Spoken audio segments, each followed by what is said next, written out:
అందరికి నమస్తే. కొన్ని విషయాల్లో చాలా లూజ్ గా ఉండాలి గవర్నమెంట్. అంటే చెయ్యి ఇట్లా విదిలించాలి, ఎక్కడ టైట్ చేయాలో అక్కడ టైట్ చేయాలి ఎవరినైనా. కానీ ఈ గవర్నమెంట్ ఏందో అర్థమైతే లేదు. మొత్తం మనసు మీద తీసేసుకొని, మొత్తం మైండ్ లోకి తీసేసుకొని, అసలు ఇంకా మనమే తోపు, అవతల ఎవరు లేరు, అందరిని ఆపు. బాలకృష్ణ తోపు ఉంటాయి కదా, అట్లా మనమే తోపు, అందరిని ఆపు అన్నట్టు అయిపోయింది. ఇప్పుడు ఏప్రిల్ 27 బీఆర్ఎస్ వాళ్ళది ఆవిర్భావ దినోత్సవం.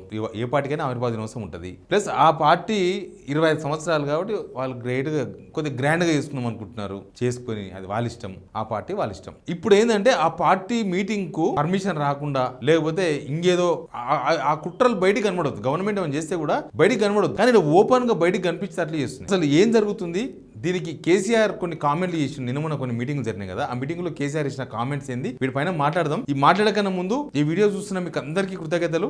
మీ అందరి ప్రోత్సాహంతో చాలా తొందరగా ఎదుగుతున్న ఛానల్ గా మనకు ఒక గుర్తింపు వచ్చింది. మీరు సబ్స్క్రైబ్ చేసుకుని వాళ్ళు ఎవరైనా ఉంటే సబ్స్క్రైబ్ చేసుకోండి, వీడియో షేర్ చేయండి, లైక్ కామెంట్ కూడా చేయండి. ఇక సబ్జెక్ట్ లేకపోతే ఇప్పటికే మీకు తెలుసు, మాజీ ముఖ్యమంత్రి కేసీఆర్ ఆయన అన్ని జిల్లాలకు సంబంధించిన ఎమ్మెల్యేలు, తర్వాత ప్రతినిధులు, మాజీ ప్రతినిధులు, వాళ్ళ పార్టీకి సంబంధించిన సీనియర్ నేతలతో సమావేశమైనరు. ఏప్రిల్ 27 చాలా గ్రాండ్ గా చేసుకోవాలి. 25 years అయింది పార్టీ పెట్టి. 2001లో పెట్టుకున్నారు కదా పార్టీ వాళ్ళు, 2021లో పెట్టినాం కాబట్టి ఇప్పటికి మనం 25 years లోకి అడుగు పెడుతున్నాం. 25 years అయిపోతుంది. ఏదో సిల్వర్ జూబ్లీ జరుపుకోవాలనుకుంటున్నాం. 25 years అడుగు పెడుతుంది. సిల్వర్ జూబ్లీ చేద్దాం అనుకుంటున్నాం. మొత్తం జనాల సమీకరణ అదంతా ఒక ప్లాన్ చేసిండ్రు. దానిలో కొన్ని కామెంట్ కూడా చేసిండ్రు. ఆ కామెంట్ ఆయన చేసిండో లేదో కానీ దానికి అనుగుణంగా రేవంత్ రెడ్డి గారు నడుచుకుంటున్నారు. ఇక్కడ ఏమైందంటే ఆయన బీఆర్ఎస్ వాళ్ళు హన్మకొండ జిల్లా ఎల్కకుర్తిలో పెట్టుకుంటున్నారు మీటింగ్. 10 లక్షల మంది అని వాళ్ళు లెక్కేసుకున్నారు. వాళ్ళు 10 లక్షల మంది, దానికి సంబంధించిన ఏర్పాట్లు, దాదాపు పార్కింగ్ కి 1200 ఎకరాలు కేటాయించడం అది అని చెప్పి వాళ్ళు చెప్పుకున్నారు. ఏ పార్టీ అయినా పెట్టుకోవాల్సిన మీటింగ్ లో పెట్టుకుంటారు వాళ్ళ ఇష్టం. వీళ్ళు ఎప్పుడైతే అక్కడ లోకల్ సిపికి అక్కడ పార్టీ మేము మీటింగ్ పెట్టుకుంటున్నాము, ఒక బహిరంగ సభ పెడుతున్నాము, 10 లక్షల మంది వస్తారు అని పెట్టుకోగానే అక్కడ మొత్తం పోలీస్ యాక్ట్ తీసుకొచ్చి పెట్టింది. పోలీస్ యాక్ట్ వీళ్ళు ఇచ్చిన మరుస రోజు ఒక రోజు గ్యాప్ అటు ఇటు పోలీస్ యాక్ట్ వచ్చేసింది. వీళ్ళు 5వ తారీఖు నాడు, ఏప్రిల్ 5వ తారీఖు నాడు పర్మిషన్ కోసం పెట్టుకున్నారు అక్కడ సిపి ఆఫీస్లో. ఇట్లా మీటింగ్ పెడుతున్నాం అది ఇదని. ఏప్రిల్ 7 నాడు పోలీస్ యాక్ట్ వచ్చేసింది. ఇప్పటిదాకా వచ్చింది మే 7 వరకు పోలీస్ యాక్ట్. పోలీస్ యాక్ట్ అంటే మేము పర్మిషన్ ఇవ్వకుంటే మీరు సభలు పెట్టొద్దు, సమావేశాలు పెట్టొద్దు, ఓ 10 మంది గుమ్మి కూడొద్దు, ఇక రకరకాలు దానిలో అన్నీ ఉన్నాయి. ఇప్పుడు వాళ్ళు 10 లక్షల మంది పెట్టాలనుకున్నా కాడ ఇక్కడ 10 మంది కూడా గ్రూప్ కావద్దని పోలీస్ యాక్ట్ తీసుకొచ్చారు. ఇప్పుడైతే ప్రస్తుతం సిపి గారు అయితే ఏదో హెల్త్ ఇష్యూతోన సెలవులో ఉన్నారంట, కాబట్టి ఇప్పటిదాకా పర్మిషన్ రాలేదు. మరి ఈ పోలీస్ యాక్ట్ వచ్చింది కాబట్టి దానికి ఏమైనా అడ్డంకే నిలువ ఏమో తెలియదు, కానీ అదొక అడ్డంకి అని బీఆర్ఎస్ అనుకుంటుంది. ఇది చూసినరా, కేసీఆర్ ఈ మీటింగ్లో పెట్టినప్పుడు 2 విషయాలు చెప్పిండంట. ఒకటి, వీళ్ళు ఇబ్బందులు పెడతారు, బీఆర్ఎస్ ఈ మీటింగ్తోన ఈ ఏప్రిల్ 27న పెట్టే మీటింగ్తోన కాంగ్రెస్ ఖతమవుతుంది అని అంట ఒక మాట. రెండో మాట ఏంటంటే వీళ్ళు మీటింగ్ పెట్టకుండా 1.25 లక్ష అడ్డంకులు సృష్టిస్తారు. దానిలో పర్మిషన్ అనేది ఒకటి. ఇంకోటి, కరెంటు కూడా ఉంచారు. ఆ రోజు కరెంటు కూడా ఉండదు. పెద్ద సంఖ్యలో జనరేటర్స్ పెట్టుకోండి. మీరు కరెంటు నమ్ముకోకండి, అసలు కరెంట్ ఉండదు ఆ రోజు. సాయంత్రం నుంచి కరెంట్ తీసేస్తారు వాళ్ళు, కాబట్టి ముందే తీసేస్తారు కరెంట్, ముందు రోజు నుంచే తీసేస్తారు. కాబట్టి మీరు మొత్తం జనరేటర్స్ తో నడపండి, ఆ ఖర్చు కూడా పెట్టుకోండి అని చెప్పి పెట్టినారు. ప్లస్ ఆర్టీసీది కూడా ముందే ఇచ్చారు. 8 కోట్ల రూపాయలు ఆర్టీసీ సజ్జనార్ గారు కలిసి మాకు బస్సులు కావాలని చెప్పిన ఏప్రిల్ 27 నాడు. ఎందుకంటే ఆ రోజు ఆదివారం కొద్దిగా సౌకర్యంగా ఉంటుంది అనుకున్నారు. ఆర్టీసీ బస్సులు రాజకీయ పార్టీ మీటింగ్లకు ఇస్తారు కాబట్టి 8 కోట్ల రూపాయల చెక్ కూడా ఇచ్చారట. ఇట్లా ఇవన్నీ నడుస్తున్నాయి. కానీ ఇప్పుడు ఆడ చూస్తేనేమో పర్మిషన్ వస్తుందో రాదో తెలియదు. కానీ ఇవన్నీ కూడా ఎక్కడో పోలీసులు అడ్డుకోవడం అని ఏముండదు. పోలీసులకి ఏముంటుంది, ఇదంతా ప్రభుత్వ చర్య. ప్రభుత్వం అనవసరంగా వాళ్ళు మీటింగ్ పెట్టుకోవడంతోన ఏ నష్టం జరగదో వాళ్ళు మీటింగ్ పెట్టుకోవడంతోన ఎవరికేమొస్తుందో, బీఆర్ఎస్కు ప్లస్ అవుతుందో మైనస్ అవుతుందో, వాళ్ళు ఏం మాట్లాడతారో తర్వాత విషయం అవన్నీ. కానీ ముందే మీటింగ్ జరగొద్దని ఎందుకు కోరుకోవాలి కాంగ్రెస్ గవర్నమెంట్, కాంగ్రెస్ ప్రభుత్వము ఎందుకు కోరుకోవాలి? మీరు ప్రజాస్వామ్యబద్ధంగా ఉండాలనుకున్నారు, ప్రజాస్వామ్యబద్ధంగా ఉండమన్నారు. ఇక మీరు బీఆర్ఎస్లో కన్నా ఎక్కువ చేస్తున్నారు. ఎట్లుంది చెప్పకుండా దంచడం కన్నా చెప్పి దంచడం అనేది ఉంటుంది చూసినారా? చెప్పకుండా దంచడం కన్నా చెప్పి దంచడమే ఎక్కువ ఉంది. వాళ్ళేమో వాళ్ళ పనాలు చేసిండ్రు, వీళ్ళేమో చెప్పి మరీ ఎక్కువ చేస్తున్నారు. వీళ్ళు మాది ప్రజాపాలన, మాది ప్రజాస్వామ్యం ఉంటుంది, అందరికి స్వేచ్ఛ ఇచ్చినామని చెప్పి మరీ ఎక్కువ దంచుతున్నారు, ఎగిరెగిరి దంచుతున్నారు. ఇప్పుడు వాళ్ళు మీటింగ్ పెట్టుకుంటే వీళ్ళకి వాళ్ళు 10 సంవత్సరాలు అధికారంలో ఉన్నారు. ప్లస్ వాళ్ళ పార్టీ పెట్టి 25 years అయింది. వాళ్ళు చేసుకుంటారు. ఎవరు పండగలు చేసుకోరా? కాంగ్రెస్ దేశవ్యాప్తంగా చేయలేదా? 150 ఏళ్ళు అయిందని, 100 సంవత్సరాలు చేయలేదా? చేసిర్రు. వాళ్ళు చేసుకునే దానికి ప్రజాస్వామ్యంలో రాజకీయ పార్టీలు పెట్టుకుంటాయి. వాళ్ళు ఒకవేళ ఎక్స్ట్రాలు మాట్లాడితే, ఇప్పుడు వాళ్ళు బీఆర్ఎస్ మీటింగ్ లో వాళ్ళు ఎక్స్ట్రాలు మాట్లాడారు, జనమే చూస్తారు కదా. కానీ మీరు ముందే మేము భయపడుతున్నాం అన్న సంకేతాలు ఎందుకు ఇవ్వాలి? ఇది ప్రభుత్వంలో ఉన్న వాళ్ళు ప్రతిసారి ఏ ప్రభుత్వం ఉన్నా ఇది ఒక దరిద్రం, ఎవరు అవతల మీటింగ్ పెడతామంటే చాలు మేము ఇయ్యమంటారు. వీళ్ళు ఇంకా ఎక్కువ చేస్తున్నారు. ఇప్పుడు మీరు పోలీస్ యాక్ట్ పెడితే ఆగుతుందా? మీరు పర్మిషన్ ఇవ్వకపోతే కోర్టుకో తెచ్చుకుంటారు. ఏముంటుంది? కోర్టు ఇయ్యదా? చాలాసార్లు వాళ్ళు పర్మిషన్ ఇవ్వప్పుడు మీరు కూడా కోర్టుకో తెచ్చుకున్నారు చాలాసార్లు. ఇప్పుడు కూడా వాళ్ళు కోర్టుకో తెచ్చుకుంటారు. ఒక కాజ్ ఉంది వాళ్ళకి ఇంకా. Plus main opposition, principal opposition party కదా, ప్రధాన ప్రతిపక్ష పార్టీ. వాళ్ళకి అదొక ఎక్స్ట్రా అర్హత కూడా ఉంది. కాబట్టి వాళ్ళు కోర్టుకోతారు, పర్మిషన్ తెచ్చుకుంటారు. మీరు చెప్పినంత మాత్రాన ఆగుతుంది? ఆగదు. కరెంటు పోతే జనరేటర్ తెచ్చుకుంటారు. బస్సులు ఇవ్వకపోతే ఆర్టీసీ బస్సుల మీద కూడా నసుకుతుర్రంట. ఇంకా నడుస్తుంది. ఆర్టీసీ బస్సులు ఇవ్వాలన్నా వద్దా? ఆ రోజు అవసరమైతే ఒకటి రేవంత్ రెడ్డి మీటింగ్ పెట్టుకొని అక్కడనే ఎక్కడనో ఉత్తర తెలంగాణలో అవసరమైతే బస్సులు అటు టర్న్ చేసి ఆల్రెడీ ముందే కంప్లైంట్ మాకు ముందే అడిగినారు అని చెప్పే అవకాశాలు ఉంటాయి. ముందే మాకు అప్లికేషన్ వచ్చింది కాబట్టి మేము బస్సులు వాళ్ళకి ఇచ్చినాం, మీకు ఇవ్వలేకపోతున్నాం కూడా చెప్పొచ్చు. దాన్ని కూడా వీళ్ళు అడిగిన ఉన్నారంట. బస్సులు ఇవ్వకపోతే ప్రైవేట్ లారీలు వస్తాయి, ట్రాక్టర్లు వస్తాయి అని చెప్తున్నారు. ఎట్లా ఆగదు. కానీ అనవసరంగా ఏముండదంటే మట్టిలో పొరలాడి మట్టి అంటింది అని చెప్పుకోవడం. మీరు మట్టి లేకపోయినా పొరలాడకపోయినా జరుగుతుంది.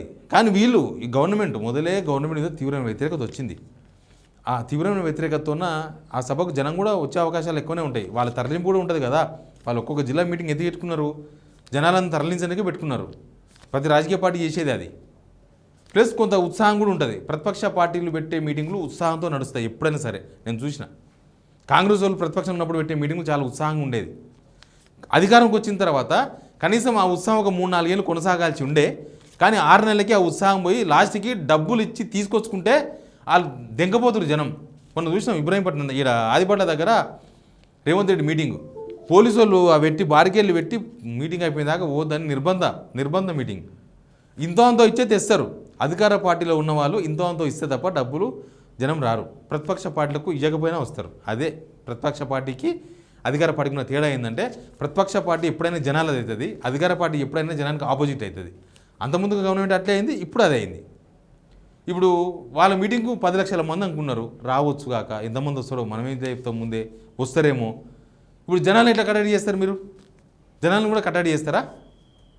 రావద్దు పోదాం నిబంధనలు పెడతారా?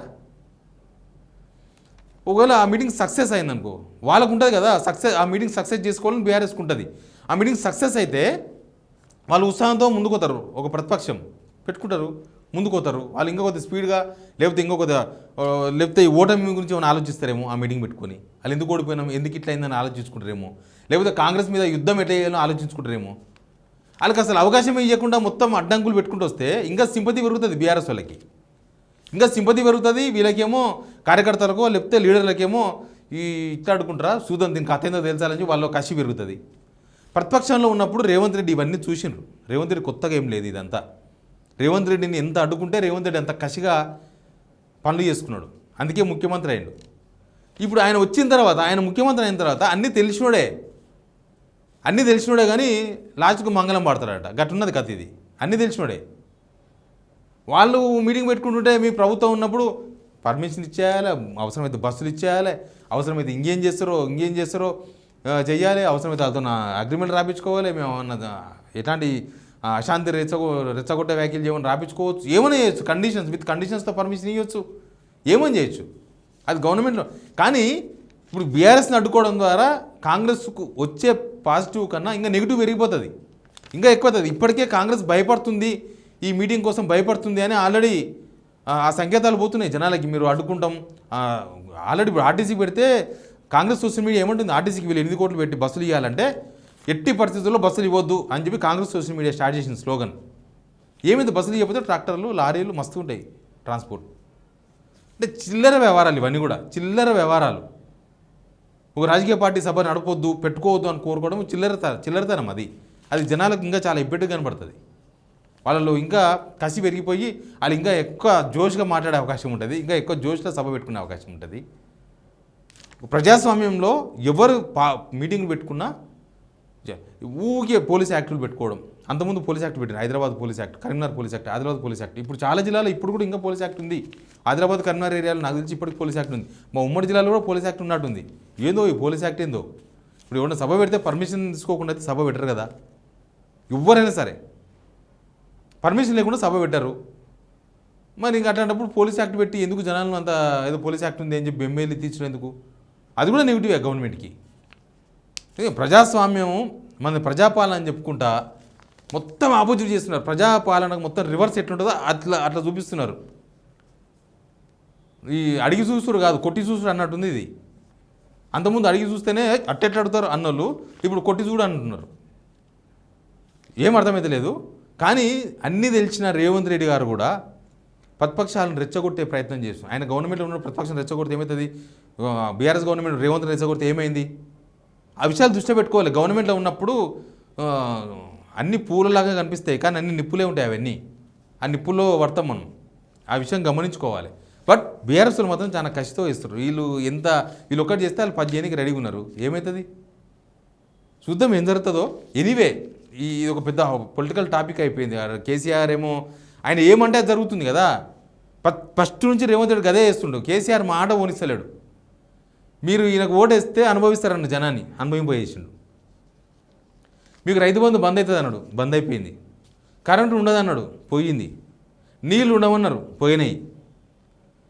ఇంకా అన్నీ కేసీఆర్ ఎలక్షన్స్ ముందు ఏం చెప్తే అది రేవంత్ రెడ్డి పక్కా నిలబెట్టుకున్నాడు మాట.